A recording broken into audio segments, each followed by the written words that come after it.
is Bimal Kaur, and on the behalf of all the members of Hey Foodie, I would like to welcome our today's guest, Mr. Rajiv Talwar, and he is the managing trustee for Danal Public School and also vice president of Loyola Alumni Association. Rajiv Talwar was born and brought up in Jamshedpur. He did his schooling from Loyola Jamshedpur School, and he is a member of Rotary Club of Jamshedpur West since 1993.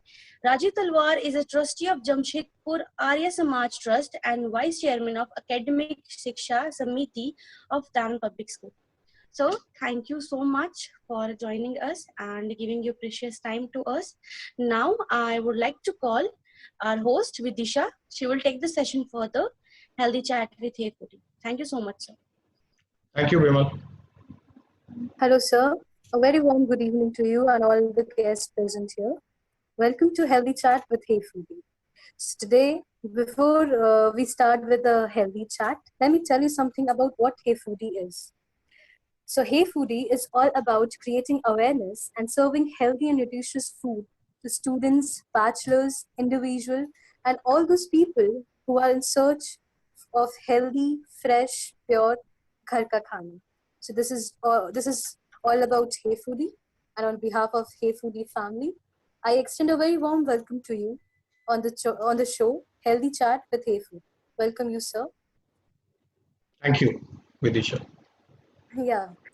So, sir, like these days, there are different way of people thinking, and they have different perspective towards it. My small question towards you is, what do you believe in? A person should be skilled or willed? Let's take it in a different way. You asked a question whether a person should be skilled or will. Now, personally, I believe both the things are as important as in to be successful in life. My vision, there are five aspects to success which I believe in. And the first, of course, is the vision part. You have to have a vision to be successful. The second comes as the skill part, which partly answers to your question in terms of the skill. The third, of course, the knowledge. That is the third aspect, and then comes the resources and the appreciation part. But apart from all these five aspects, the most important aspect is also the will part. You may have this skill, but if you don't have the will to work, or for that matter, any other performance level, then I think the skill is a waste. But the other is also equally true, that you may have the willpower, but you don't have the know-how. Then in today's world, where it is very much required to be a little knowledgeable, to have some sort of skill. In fact, I am into that kind of industry. I'm into IT solutions. That's where the skill is a very important aspect for us. So it goes in tandem, both the things. Skill as well as the willpower is required in today's world in equal measure, I would say. Vidisha? Yes, sir. Absolutely right, sir. You gave a different angle to it. Thank you so much. So this was a topic which we were very glad to know your perspective on it. And other things like, if I ask you, like, what is the core reason? How can a person how can a person said to be healthy according to you? What are the aspects should be there in him? I am, I love food. There is absolutely no doubt about it. But if you ask me what is healthy food, I would be probably not a right person. But the other angle of food is, is the health aspect which you touched upon. Exactly, that's what I'm asking. Yeah, so there maybe I can, guide you, because, for me, at a very young age, I, developed diabetes as well as, blood pressure. Probably got it from my parents. So it was like a hereditary thing for me. So at the age of almost about 28, 29, I developed blood pressure, and at a later stage, I developed diabetes. But to control both, I think for me, it's almost about 30 years that I've been having a walk every morning, half an hour, 45 minutes, depending. So earlier I used to go to Jubilee Park a lot to walk. And then I gave up because, there are times and days when you feel that, आज बारिश हो रही है, आज धूप है, आज गर्मी है, आज, all kinds of reasons I started coming up with. So I bought myself a, treadmill. So nowadays I don't have the option of not going out. So I use the treadmill in the morning. But apart from that, a few years back, I got into yoga. That's another aspect which I was, missing out. So now my day literally starts with about 20-25 minutes of yoga, and then about, coupled with another 30 minutes, because I'm an early riser. So it helps me to clear my mind, control my blood pressure, or, even limit my diabetes to a large extent. But having said that, having said all these things, it is not possible for everyone to go through that process. So the important part is I still enjoy my breakfast, because I look forward to a paratha almost every day. You ask my wife, and she will tell me, hey, I would love to have a paratha and an egg every morning. I don't mind. So, but then of course I do change the morning breakfast. Lunch definitely is, and because, just before going to lunch, so I literally work about 10 hours a day. So for me, coming to office at 9 o'clock and be there till 7 o'clock. So there is and I have to have my food at 2 o'clock positively. So in between, because I'm taking medicines for diabetes, I have to have something to eat. So I keep a lot of chana in my office.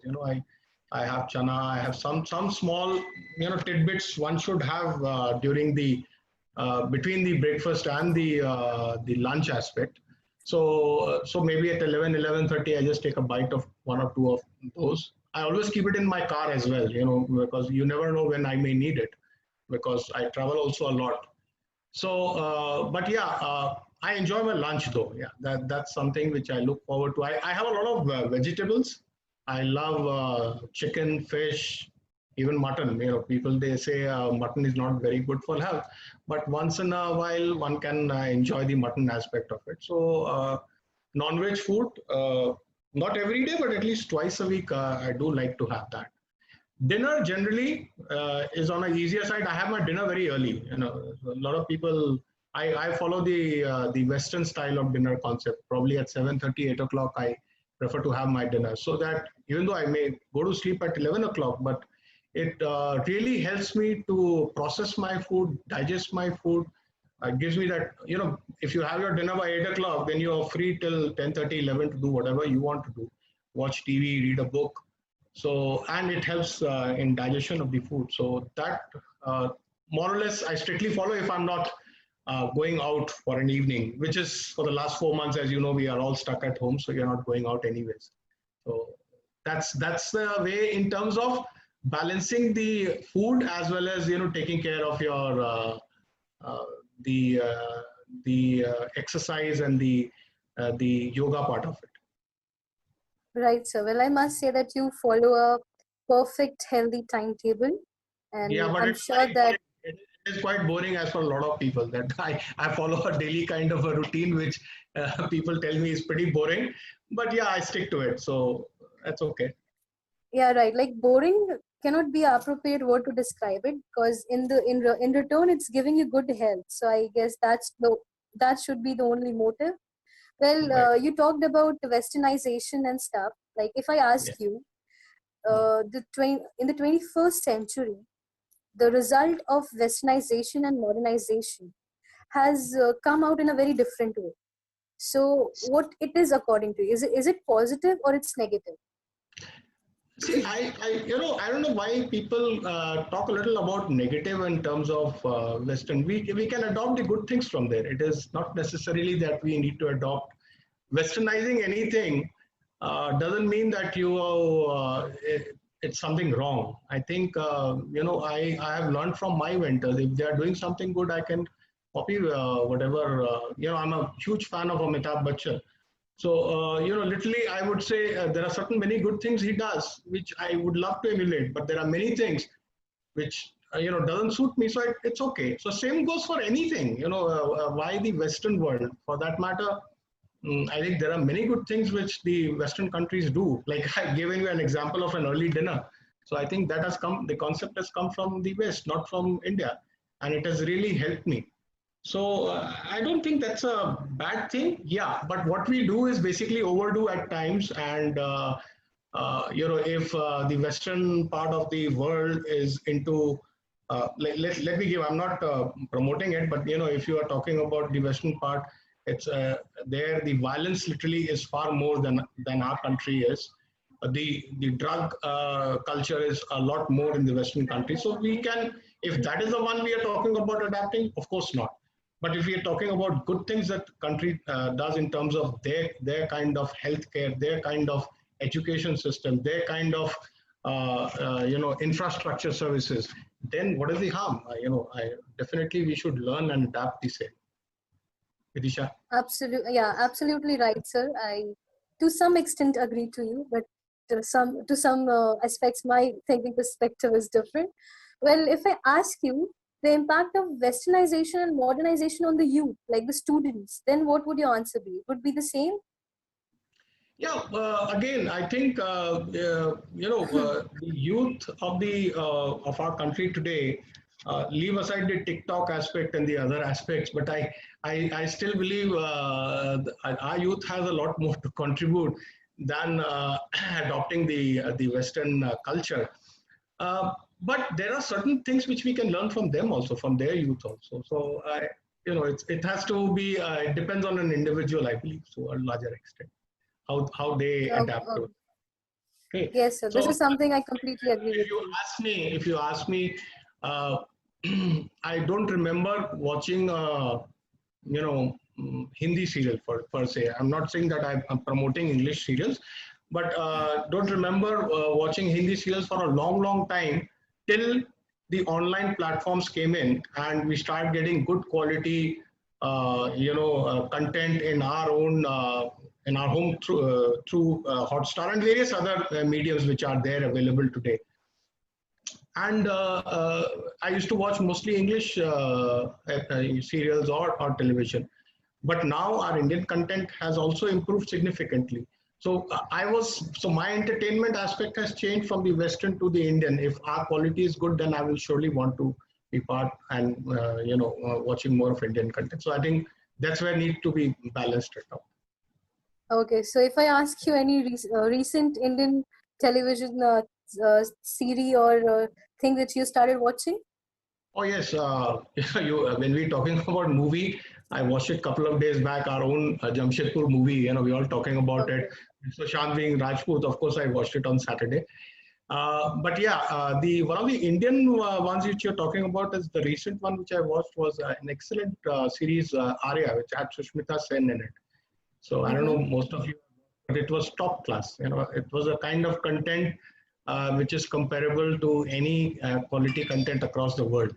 So I think it was on Hotstar or Prime. I don't remember which platform it was, but I did watch that with Sushmita Sen in the lead, and it was I think 8 or 10 episodes only, but it was a fantastic series. I would recommend that.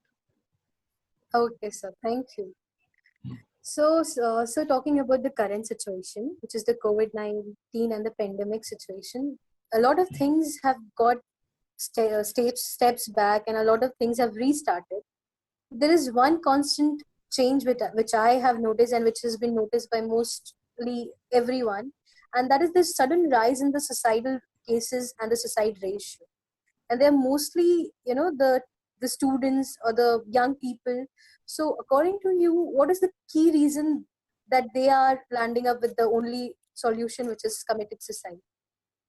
Thanks, Vidisha, for asking this question. I would like to personally share because, I am part of a group which has been working on this for the last about 3 months now, ever since the COVID situation, had risen. In fact, we are a team from XLRA and Loyola School. There are about 16, 17 volunteers. For the last about 3 months, we get from the district administration about every day people who are in home quarantine, people who are in institutional quarantine. We get a list of these people, and our job is basically to call them up and find out whether they're okay, if they're feeling depression, if there is depression in their mind, if they don't have access to food, because initially a lot of migrant laborers were there. So whether they have a challenge in terms of medicine, whether they've been taken care of.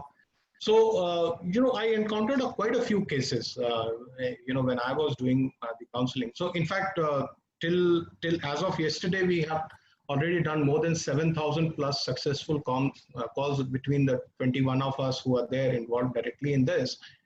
And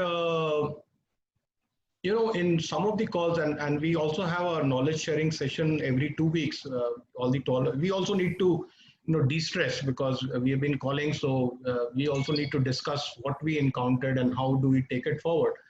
The common factor which I found initially, which is now changing at the moment, but initially when we're talking about in the month of May, there was this issue of migrant people coming out from various parts of the country to our city. So because we were calling up people in our city only. So they had these initial challenges were food, or maybe the quarantine center, they were not, not able to, get access to their family members or medicines and stuff like that. So we were trying to help them through our other system in this as well. But majorly what I felt to a large extent was a lot of people, when you get up in the morning, so, you feel what now, basically there is no clear picture. What are you going to see? If I'm getting up today, I know my routine, I have to go to office, I have to do this, I have to do that. But a person who is in quarantine, or people who are not for people for whom the work has not yet opened up, like, somebody is working in a restaurant, or somebody, a salon, or things which are not yet opened up. For them, it is double difficult because they don't have money to earn. Second is they are depressed how they're going to spend the day, and the future is a little depressing for them. So, so our major, focus was into identifying such kind of people.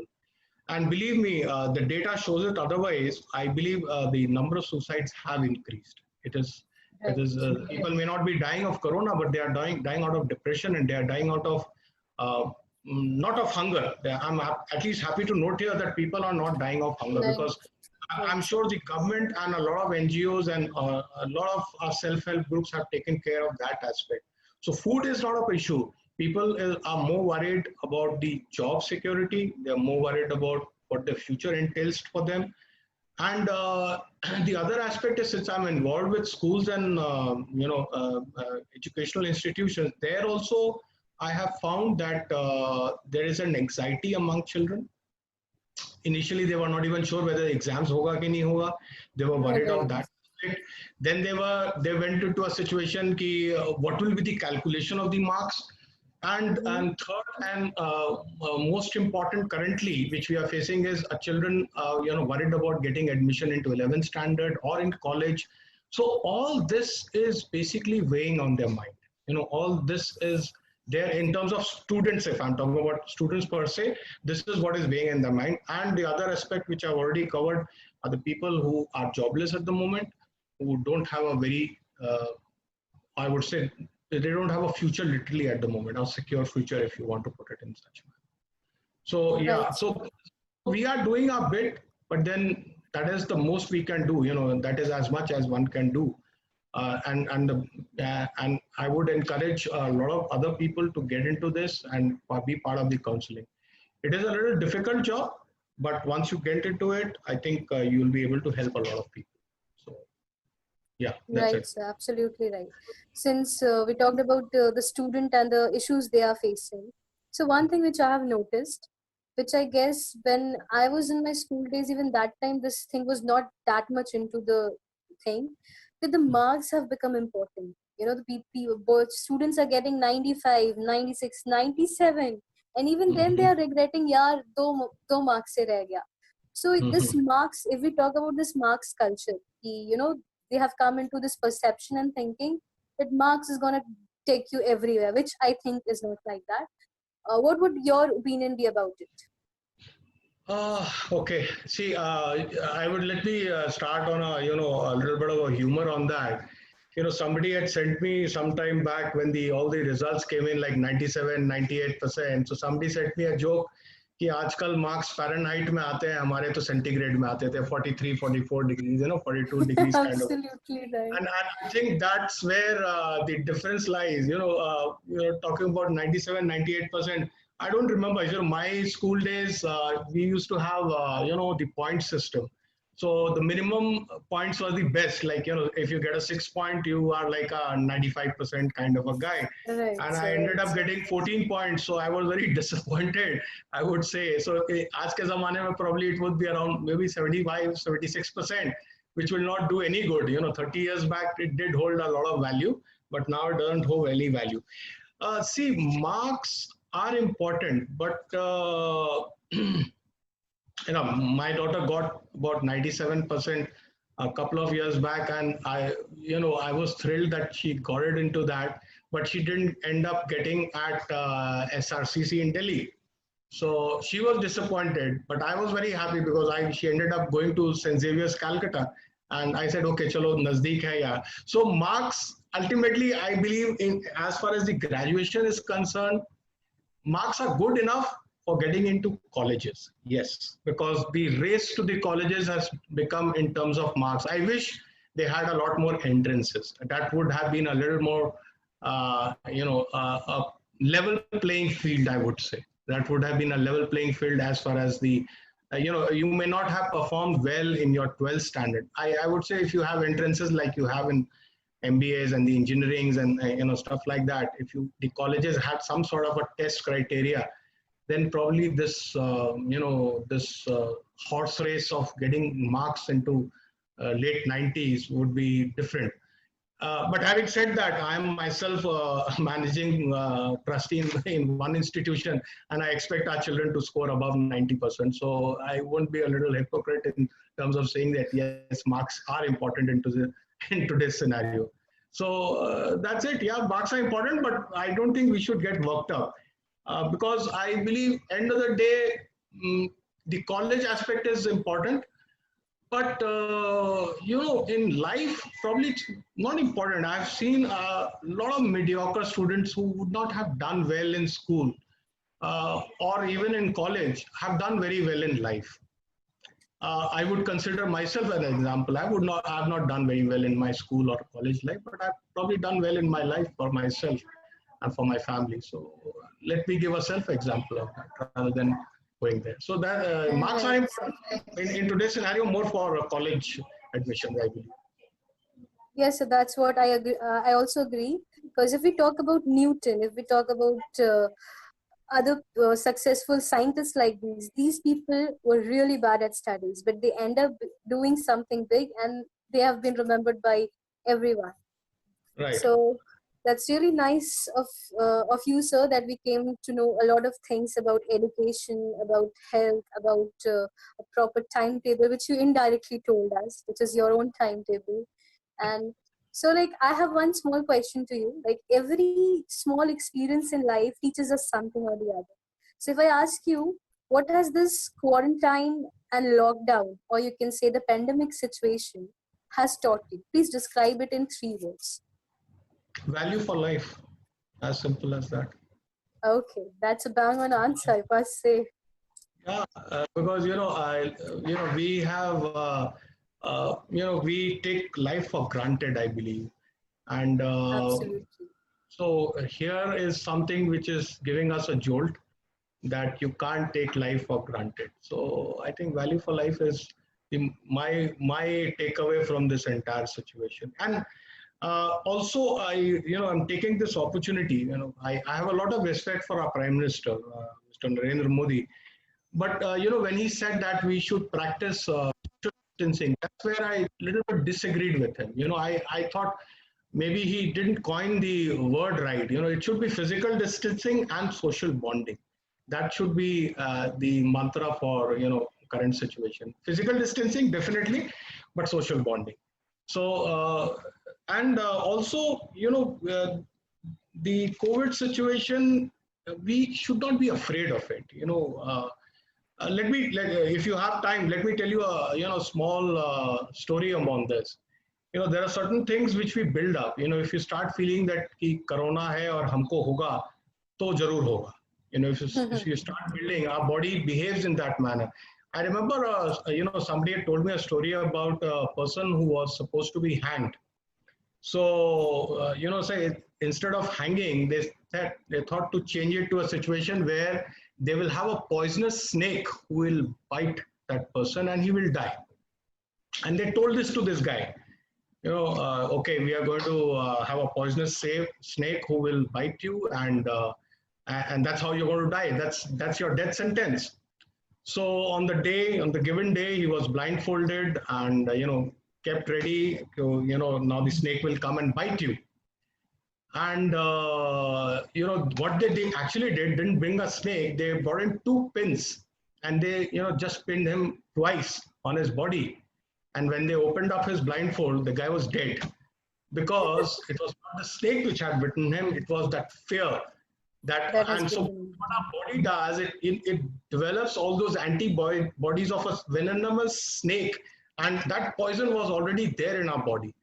So it may not be a true story. I'm not, basically promoting that. But what I'm trying to say is, see that's how our mind behaves. If you start behaving in that manner, probably. So let us accept the fact. Let's look at the positive aspect that how India has literally less than 1% mortality rate as far as COVID is concerned, and it's affecting mostly the senior generation people who should be staying mostly at home. It is affecting people who, so I may have it, you may have it at some point of time. Today I'm talking to so many people. I spoke to one of our clients in Bangalore, and she confessed that, Rajiv, I have COVID, I've recovered from it. And I'm like asymptomatic, literally I'm doing my work on a daily basis. And a guy who was supposed to join my organization from Bhubaneswar, he got COVID 2 days back. And now he's going to join later. So in fact, I was counseling him, I spoke to him, I told him that nothing to be worried about. So till such a point the vaccine comes out, I think we should accept the fact, give it positive vibes. I may have it and I'll have to outgrow it. Absolutely right, sir. I guess that's a key to, fighting this current situation. Well, thank you so much, sir. Hey Foodie is really glad to have you with us. Well, before we walk towards the closing part of the chat show, I would like to mention that you can go and watch the same chat show on the YouTube and share with your family members and your institute. Well, I request one of my colleagues to please share a small token of gratitude and love which we at Hey Foodie show to our guest speaker. So do accept it. It's a way of honoring you, and that is a participation certificate from our side. So as you can see, it will be visible on your screen. Oh, that's nice. Thank you. Yes, lovely. You'll receive it via mail. And also, if you want to know more about us, like Hey Foodie, you can go and follow us on all the social networking sites. Yeah, I'm following you on Instagram. In fact, I followed you today itself. So go and follow us on YouTube as well, because we will be coming with our chat show over there. So thank you so much. We wish good health for you and your family. Stay safe. Vidisha, can I interrupt you? Hello. Yes, sir. Sure. Yeah, I was wondering, I can see so many participants and I love to take on questions. I am worried that nobody's either, मेरा talk बड़ा boring लगा होगा सबको.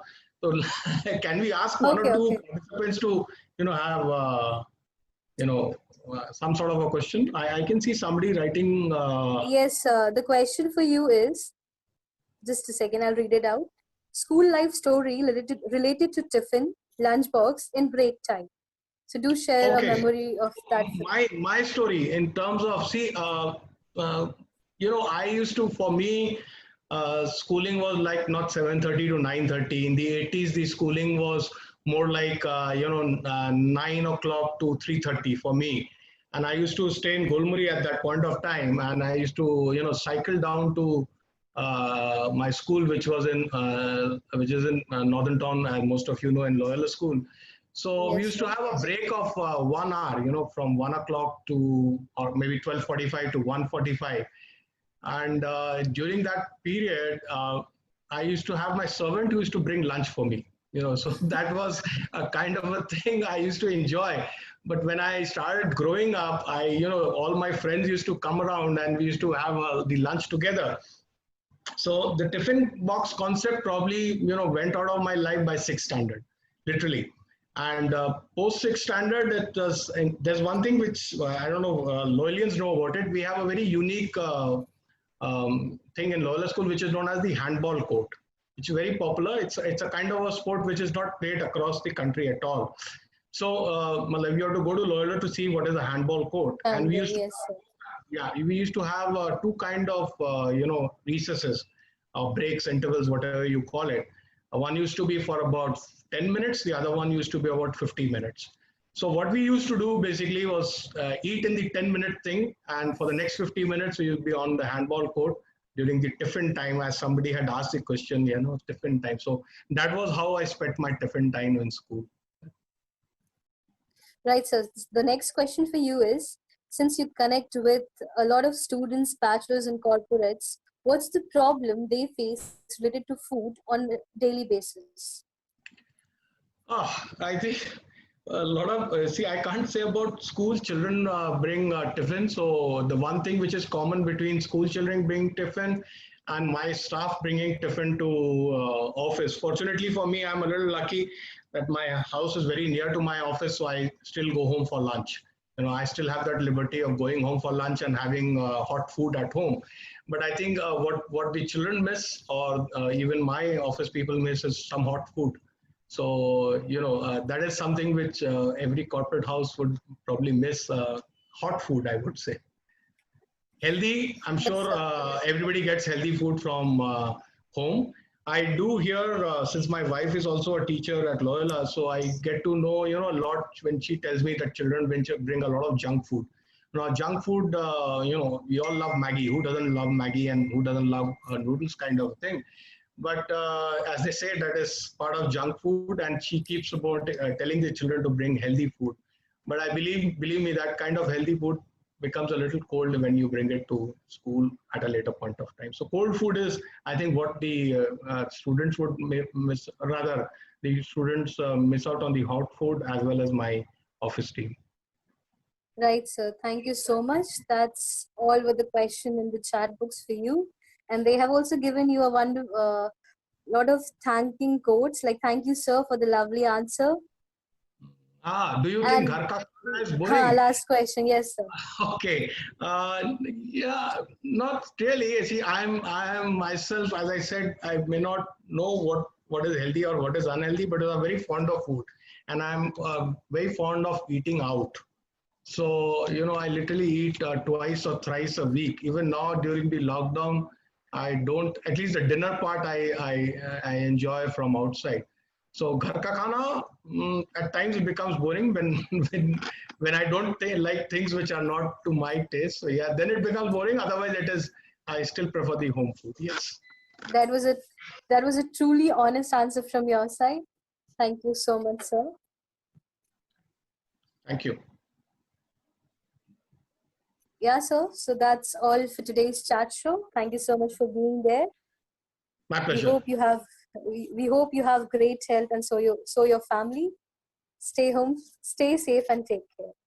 Thank you so much. Thank you, sir. Thank you.